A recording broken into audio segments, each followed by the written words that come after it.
Hello my dear students, अभिवादन स्वीकार करिए अभिषेक रुद्रा का। और स्टार्ट करते हैं सबसे इंटरेस्टिंग विषय की पढ़ाई, फिजिक्स की। वास्तव में इसमें एक एक टॉपिक इंटरेस्टेड है, लेकिन पढ़ाई स्टार्ट करने से पहले आपसे कुछ खास बातें करते हैं। आप सोच रहे होंगे कि सर वादा करके गए थे कि हर रोज आपको एक एक चैप्टर्स के सारे टॉपिक्स, सारे नोट्स, सारी चीज़ें मिलती रहेंगी, लेकिन जाने के बाद सर भूल ही गए और कुछ भी नहीं पढ़ाए, कोई क्लास नहीं डाले, किसी क्लास की वीडियो नहीं डाले। लेकिन आपको बताएं कि जिस तरीके से मैं आने के बाद एक एक प्रॉब्लम का सलूशन निकालने में लगा हूं, एक्चुअली 1 मिनट का समय नहीं कि मैं वीडियो बनाऊं। बहुत सारी प्रॉब्लम्स को सॉल्व किए, उसके बावजूद भी प्रॉब्लम सॉल्व नहीं हुई। और मैं रेगुलर कोई ऑनलाइन क्लास तो चलाता नहीं था कि मैं वीडियो डाल सकता, लेकिन सोचा कि स्टार्टअप करूं। मैंने मोबाइल में सारे सिस्टम किए, लेकिन 30 मिनट्स 34 सेकंड 30 मिनट 34 सेकंड के बाद अपने आप वीडियो रुक जाती है। 32 GB मेमोरी की, इंटरनल मेमोरी की जो मेरी मोबाइल है, ये इससे ज़्यादा कुछ भी डाटा स्टोर नहीं करती, वीडियो का तो बिल्कुल नहीं। मैंने बहुत सारे इसके ऑप्शंस ढूंढे, लेकिन कोई ऑप्शन नहीं मिला। वन डे मैंने क्लास 11 की फर्स्ट चैप्टर की क्लास बनाई भी थी 1 आवर की, लेकिन वीडियो प्ले ही नहीं हुआ। ठीक है, और उस दिन मैं मोर फ्रस्ट्रेटेड, मैं बहुत फ्रस्ट्रेट हो गया। मैंने सोचा आप सलूशन निकाल करके कोई तभी आपके सामने वीडियो लेकर आऊँगा। लेकिन जब सलूशन निकालने के लिए मैं फैज़ाबाद गया, तो फिर वहाँ जो मैंने पूरा आलम देखा वो बहुत टफ था। मैंने सोचा कि आप लोग के लिए कुछ ऐसी व्यवस्था करूँ कि मैं एक लॉन्ग वीडियो शूट कर सकूँ। तो मैंने सोचा कैमरा ले लूँ। मैं गया कैमरा लेने, और कैमरे की कीमत अच्छी DSLR की कम से कम 85,000। You can think about this that it is right और नॉट। आप सोच सकते हैं कि क्या सही है कैमरे लेना 85,000 का एट दिस टाइम, इस लॉकडाउन के समय और इस तरीके के समय में कि और उससे मैं क्लास पढ़ाऊँ। तो एक्चुअली अगर मैं ले भी लेता था तो जो कैमरे चलाता होगा, जो DSLR की प्रॉपर्टीज जानता होगा, उसके लेंस फिट करना, फिर उसकी वीडियो को निकाल करके कंप्यूटर में डालना, तो एक्चुअली कंप्यूटर है मेरे पास, लेकिन मैं इतना कर कहाँ पाऊँगा। आप अच्छे से जानते हैं कि मैं कितना कितना कितना मोबाइल चला पाता हूँ। ठीक है ना, कॉल रिसीव करना, कॉल कट कर देना, थोड़ी मोड़ी और चीज़ों के अलावा और मुझे चीज़ें मोबाइल में नहीं आती, तो इसलिए मैं उसको नहीं कर सका। फिर मैं सोचा क्या ऑप्शन करूं, और मैं सोचा कि बोर्ड ले लूं, जो है वो जिस पे अदर टीचर्स पढ़ाते हैं, जो डिजिटल बोर्ड आती है 1,60,000 1,70,000। इतना एक्सपेंस करना अभी नॉर्मली क्लास पर मुझे नहीं लगता बहुत सही था, मैंने नहीं लिया। लेकिन आपको पढ़ाने के लिए मुझे कुछ तो करना पड़ेगा। मैंने इस सोच से कल की डेट में, ये लाइट की प्रॉब्लम थी तो अम्ब्रेला लाइट सोचा ले लूँ। मुझे पता ही नहीं था एक्चुअली, आखिर रिसर्चेस करते करते तो मैं जाना 1 मिनट नहीं बैठा हूँ, आपको यकीन नहीं होगा, लेकिन मैं 1 मिनट नहीं बैठा हूँ आपकी क्लास के लिए परमानेंट जो है लगा हुआ हूँ कि किसी तरीके आप लोग की ऑनलाइन क्लास चला सकूँ। ठीक है, मैंने 45,000 की मोबाइल कल ऑर्डर की, जिसका स्टोरेज बहुत ज़्यादा है, जिसका प्रोसेसर बहुत बेहतर है। मैं पहले प्रोसेसर के बारे में जानता नहीं था कि प्रोसेसर का क्या रोल होगा।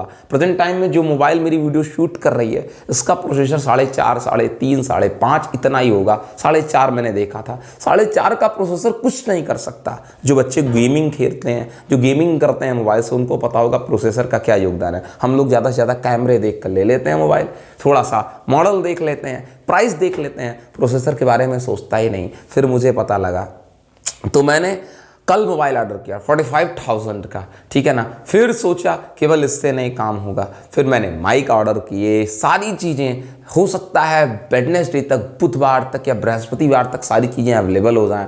ठीक है, फिर उसके बाद बड़ी प्रॉब्लम, अगर मैं वीडियो बना भी लूँ तो अपलोड कैसे करूँ। GB तो मैंने मंगा ली 1,00,000 GB, लेकिन स्पीड कहाँ है। 1 घंटे अगर शूट करने में लगता है तो 1.5 घंटे उसको अपलोड करने में लगता है।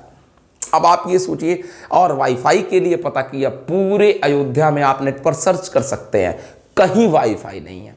अब मैं वीडियो अयोध्या में बनाकर फैज़ाबाद में तो नहीं जाऊंगा, जियो फाइबर आया ही नहीं है अब तक फैज़ाबाद में। ठीक है ना, डन वालों की भी नहीं है, तीसरा कोई ऑप्शन नहीं है कि मैं वीडियो अपलोड कैसे करूं। बहुत बड़ी दिक्कत है। फिर भी मैं इसके कंक्लूजन में, इसके निष्कर्ष निकालने में कि इस प्रॉब्लम का क्या निष्कर्ष निकले, कैसे इस प्रॉब्लम का सलूशन हो, मैं लगा हुआ हूं। ठीक है ना, या फिर अगर आप में से किसी के पास इसका कोई भी सोल्यूशन हो तो मुझे बताए, ठीक है। और रही बात कैमरे की, तो मैं उतना सेट ही ना कर पाता, मैं कर ही नहीं पाऊंगा उतना मेंटेनेंस, मैं एडिट तक नहीं कर पाता, ठीक है ना।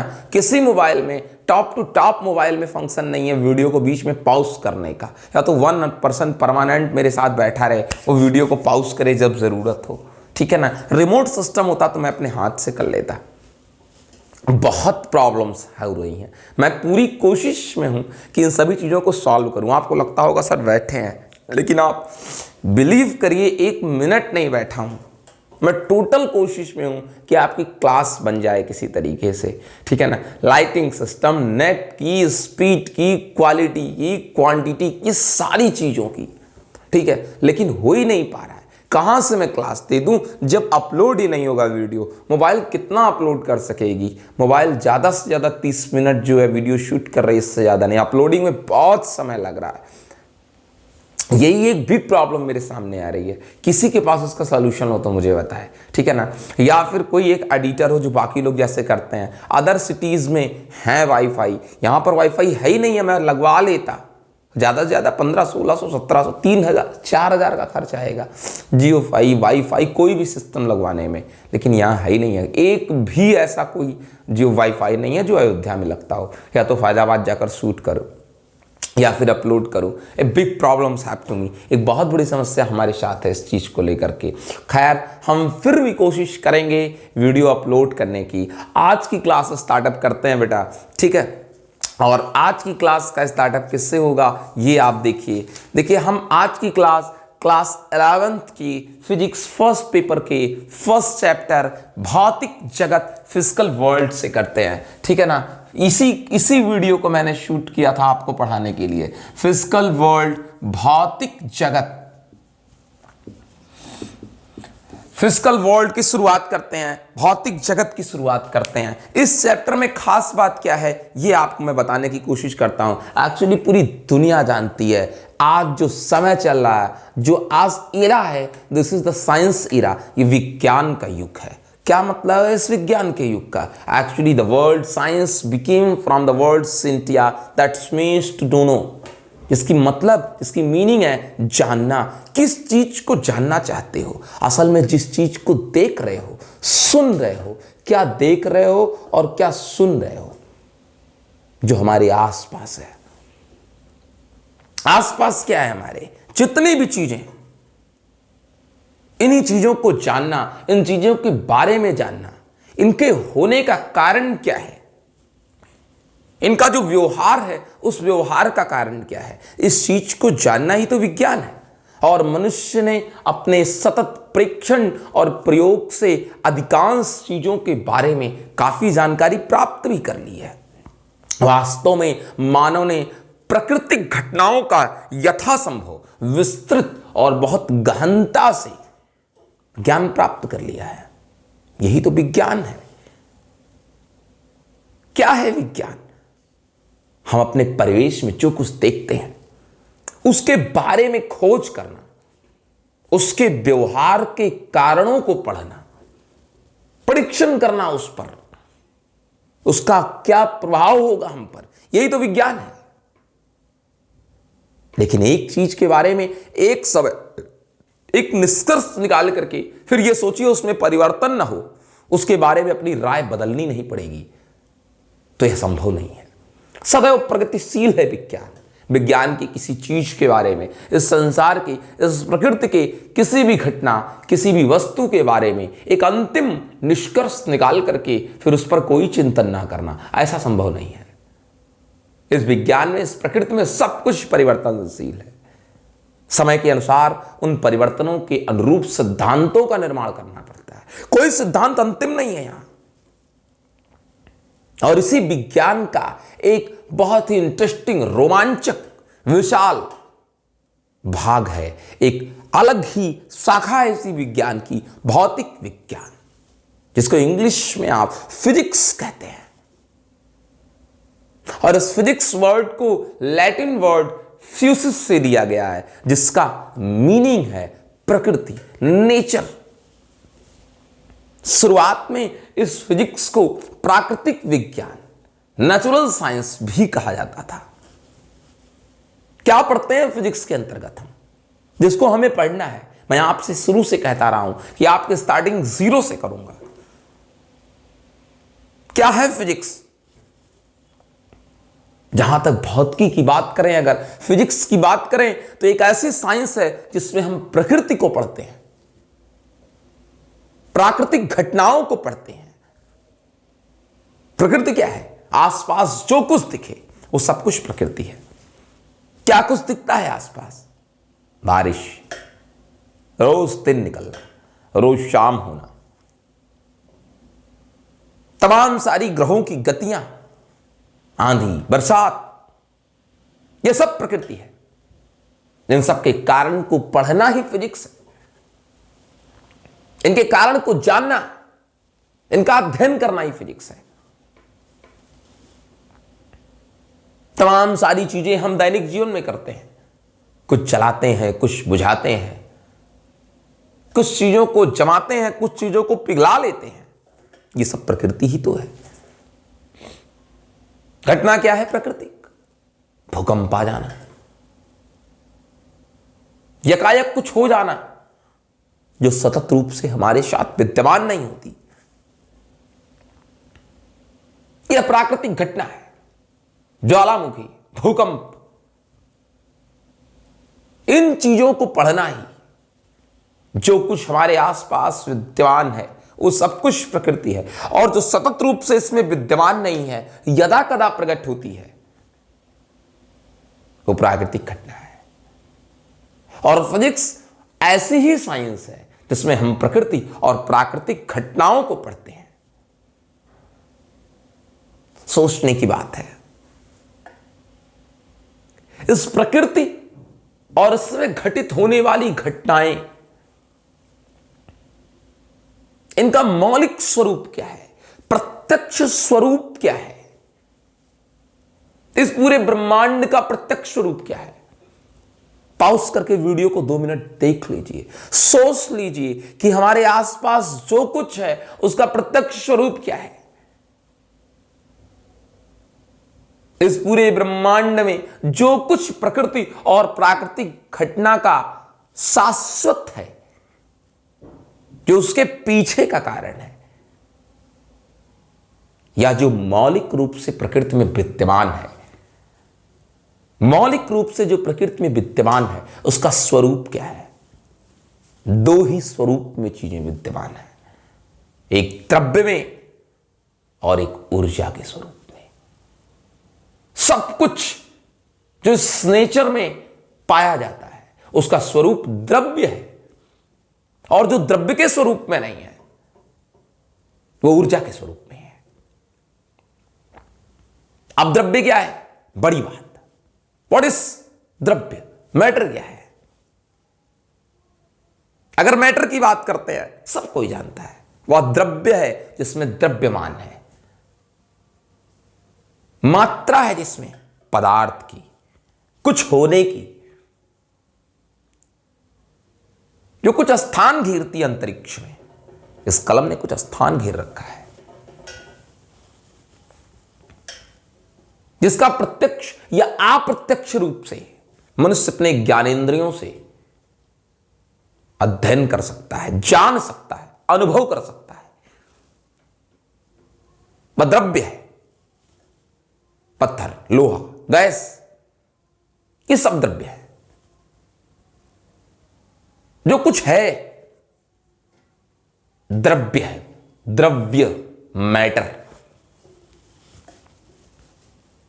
देख लीजिए अपने चारों तरफ जितनी चीजें दिखेंगी वो सब कुछ द्रव्य होगा, और सब में द्रव्यमान होगा। छू सकते हैं आप उसको। वो सब प्रकृति में स्थान घेरी होंगी। ढूंढ लीजिए अपने आसपास ऐसी कोई चीज जिनमें ये ना हो। जहां आप बैठे हो, जिस पर बैठे हो, जिस पर चल रहे हो, जो खा रहे हो, जिस पर सो रहे हो, जिसको छू सकते हैं, वो सब द्रव्य है, सब मैटर है। वो सब प्रकृति में स्थान घेरती है। और जो ऐसा नहीं करती वही ऊर्जा है। That is energy, that's not occupy space. जो जगह नहीं लेता, स्थान नहीं गिरता, वो ऊर्जा है। जिनमें कार्य करने की क्षमता हो, पकड़ नहीं सकते आप जिसको, बांध नहीं सकते। प्रकाश, ध्वनि, ये सब ऊर्जा है। स्वरूप दो ही है इस ब्रह्मांड में। जो कुछ है वह सब दो ही स्वरूप में है, या तो द्रव्य के रूप में या ऊर्जा के रूप में। बहुत स्वरूप है ऊर्जा के, चुंबकीय ऊर्जा, वैद्युत ऊर्जा, ऊष्मीय ऊर्जा, प्रकाश ऊर्जा। द्रव्य भी कई स्वरूप में, ठोस में, द्रव में, गैस में, प्लाज्मा में। परंतु इस ब्रह्मांड में जो कुछ है वह सब कुछ इन्हीं दो ही स्वरूपों में है, या तो द्रव्य के स्वरूप में है या ऊर्जा के स्वरूप में है। बहुत समय पहले ये समझते थे लोग कि द्रव्य और ऊर्जा की कोई निर्भरता नहीं है, आपसी संबंध नहीं है। द्रव्य और ऊर्जा का इनमें पारस्परिक संबंध नहीं है, कोई अन्योन्यता नहीं है, एक दूसरे के प्रति कोई आश्रयता नहीं है, डिपेंडेंस नहीं है मैटर और एनर्जी का। लेकिन आइंस्टीन ने अपने समीकरण E बराबर mc² से इस चीज को प्रूव किया कि मास और मैटर को भी एनर्जी में कन्वर्ट कर सकते हैं और एनर्जी को भी मास में भी कन्वर्ट कर सकते हैं, अनुभव कर सकते हैं।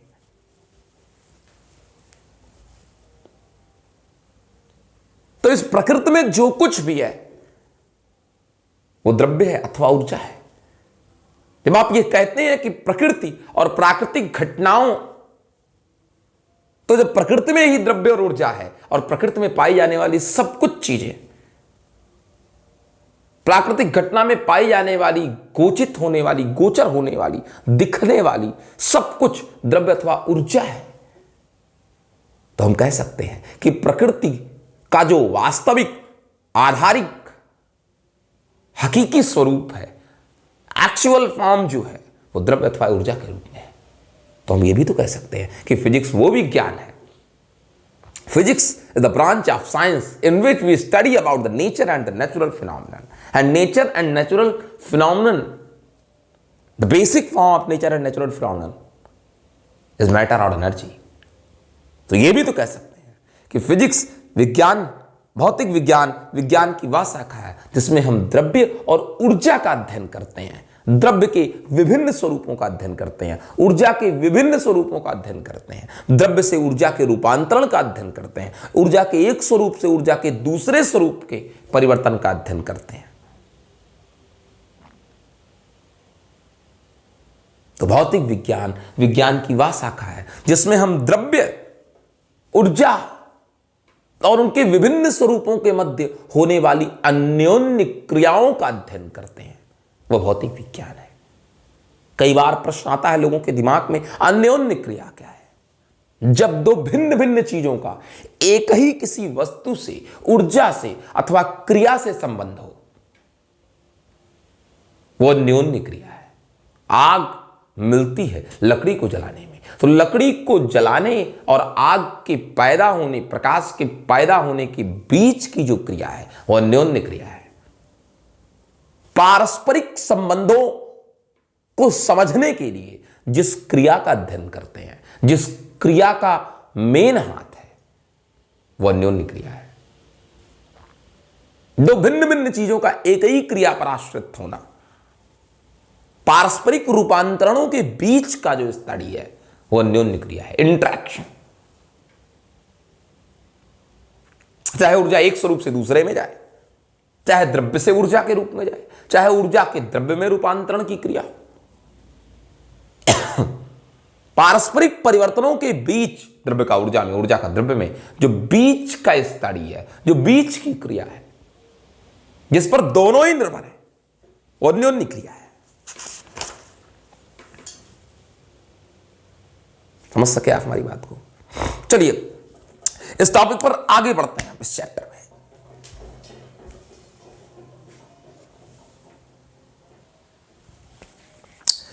आगे बढ़ते हैं और चलते हैं भौतिकी के कार्य क्षेत्र और रोमांच में। स्कोप, कहां तक पहुंच है भौतिकी की? एक्साइटमेंट क्या है इसमें? आनंद क्या है इस फिजिक्स को पढ़ने का? मैं आपको बता दूं, भौतिकी का कार्य क्षेत्र बहुत विशाल है, व्यापक है, जनरलाइज है, विस्तृत है। सूक्ष्म से लेकर विशाल तक सब कुछ स्टडी करता है फिजिक्स। भौतिकी के कार्य क्षेत्र को बांटा भी दो भागों में गया है। भौतिकी के कार्य क्षेत्र का एक भाग है स्थूल,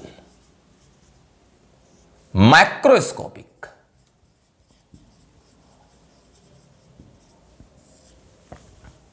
और एक भाग है सूक्ष्म, माइक्रोस्कोपिक।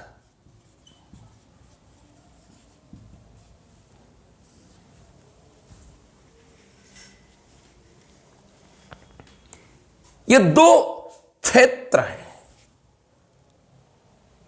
अध्ययन के आधार पर फिजिक्स को दो भागों में बांट दिया गया है, स्थूल और सूक्ष्म, macroscopic and microscopic. The difference of only one letter A and I, but there is a great difference between both physics areas.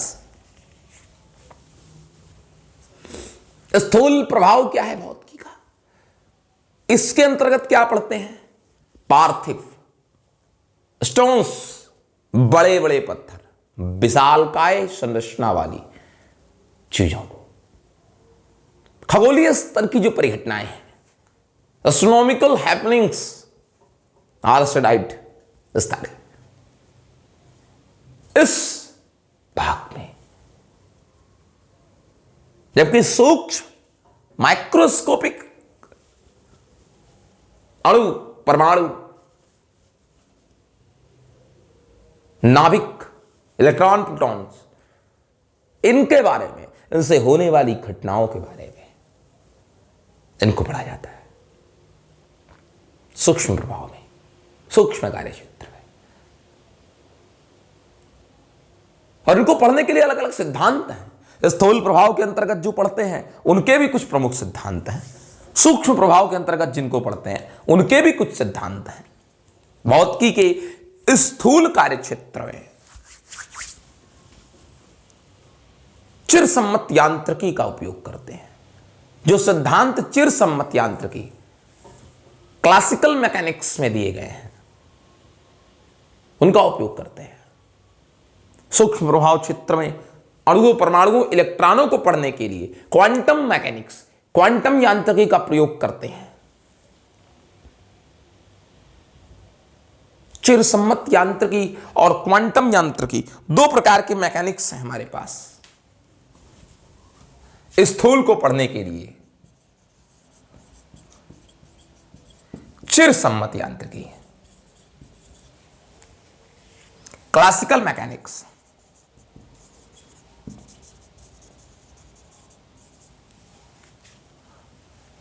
सूक्ष्म माइक्रोस्कोपिक पढ़ने के लिए इनमें आने वाली परिघटनाओं, जो आणविक, परमाणुविक, नाभिकीय, इलेक्ट्रॉन, प्रोटॉन्स जैसे चीजों का अध्ययन करती हैं, इनसे होने वाली घटनाओं, इनसे संबद्ध घटनाओं का अध्ययन करती हैं, उनमें क्वांटम यांत्रिकी,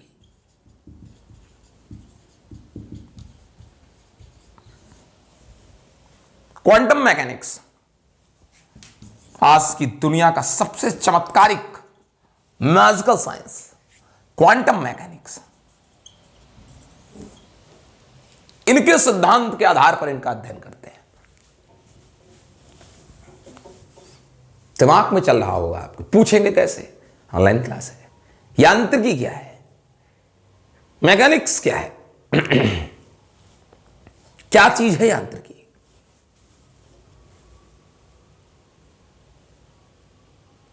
बताऊंगा। शुरुआत करते हैं सबसे पहले चिरसम्मत यांत्रिकी से। चिरसम्मत यांत्रिकी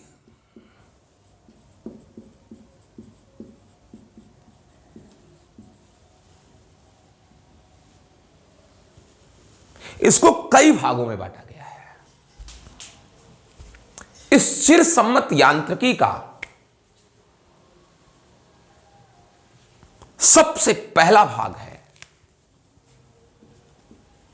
केवल यांत्रिकी। क्लासिफिकेशन किया गया इसका। उस क्लासिफिकेशन का फर्स्ट क्लासिफाइड फॉर्म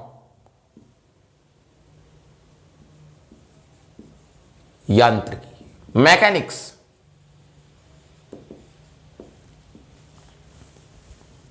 प्रश्न है, क्या है मैकेनिक्स? मैकेनिक्स वही है जिसमें हम सॉलिड, लिक्विड और गैस को स्टडी करते हैं। किन नियमों पर? न्यूटन के नियमों पर, न्यूटन के गति के नियमों पर, गुरुत्वाकर्षण के नियमों पर। क्या पढ़ते हैं इसमें? रॉकेट नोदन, rocket propellant, equilibrium state of the पिंड्स, पिंडों की साम्यावस्था को, उनकी गति का अध्ययन करते हैं। इस यांत्रिकी में हम द्रव्य को पढ़ लेते हैं, द्रव्यमान को पढ़ लेते हैं, जड़त्व इनर्शिया को पढ़ लेते हैं, ऊर्जा को पढ़ लेते हैं, एनर्जी को, फोर्स को, पावर को, टार्क्यू को, बहुत सारी चीजों को इसी में पढ़ लेते हैं।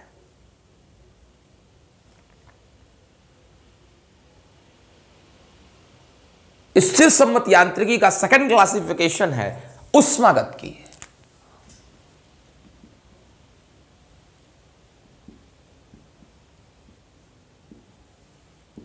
थर्मोडायनेमिक्स।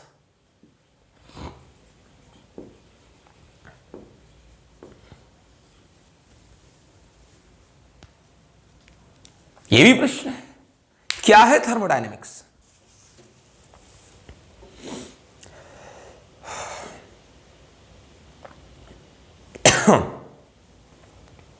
कोई भी निकाय, अब प्रश्न है निकाय क्या है? जिसका अध्ययन करना हो, जिस पर मानव की ज्ञानेंद्रियां, सेंस ऑर्गन वर्क करती है। आंख जिनको देख ले, कान जिनको सुन ले, स्पर्श जिनको पहचान ले, वही निकाय है। और निकाय का उष्मीय संतुलन मैं अपने परिवेश के साथ, अपने आसपास के वातावरण के साथ किस टेम्परेचर में हूं, मेरा ताप उनसे ज्यादा है,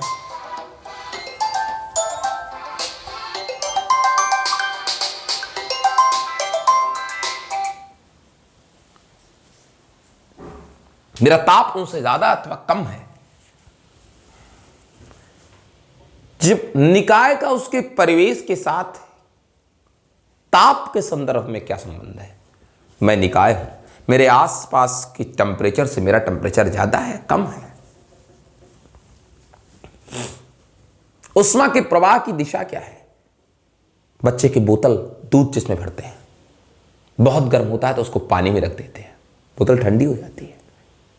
उष्मा उस गर्म दूध की बोतल से निकलकर पानी में चली जाती है। प्रवाह की दिशा क्या है उष्मा की?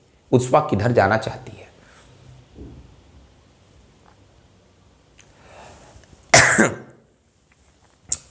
उष्मा का कार्य में रूपांतरण करना, हीट को कैसे वर्क में चेंज कर सकते हैं,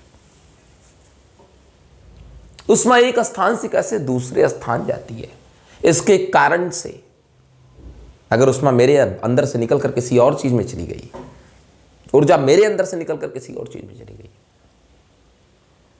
तो उसकी ऊर्जा पे क्या फर्क पड़ेगा, उसके ताप पर क्या फर्क पड़ेगा, उसकी अवस्था पर क्या फर्क पड़ेगा,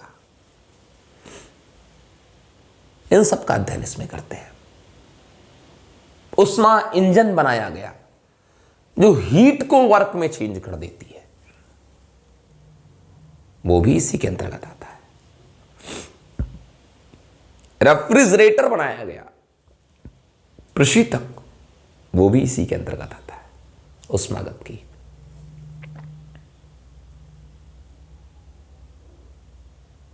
इस यांत्रिकी का तीसरा भाग, थर्ड क्लासिफिकेशन, प्रकाशिकी है।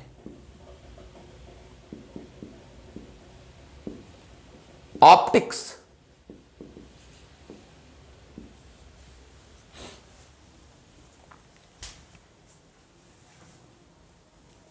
ऑप्टिक्स क्या है, क्या है प्रकाशिकी? बहुत सारी घटनाएं हैं जो प्रकाश पर आधारित हैं। परावर्तन, 10th में पढ़ा आपने, रिफ्लेक्शन, अपवर्तन, रिफ्रैक्शन। बहुत कोशिश की थोड़ा क्लियरिटी आ जाए मेरे पर, आया नहीं तो करूं क्या, this is a big problem. खैर, महज चेहरे और कपड़ों से नहीं,